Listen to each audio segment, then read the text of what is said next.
Jonathan is often playing upon recognizable subjects and imagery drawn out of popular culture, but he's also interested in how art history reinforces particular narratives and stereotypes. In many ways, this is a subject of Robert Colescott's large satirical painting, George Washington Carver Crossing the Delaware, page from an American history textbook. It's actually a contemporary take on another work, a classic history painting that depicts a Revolutionary War event that contributed to America's quest for independence in 1776.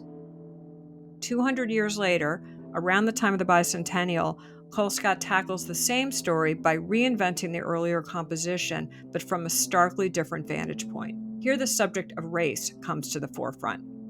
At the prow of Colescott's boat is George Washington Carver, the famous Black scientist, inventor, and educator who revolutionized agricultural practices in the South in the early 20th century. Behind him in the boat are other figures, all rendered in the style of exaggerated caricature. In this work, Colescott forces viewers to really confront the degrading power of visual representation. He said that this was his bicentennial statement on American history, and he's really asking viewers to consider the complexity of freedom narratives for a country that's marred by a history of slavery.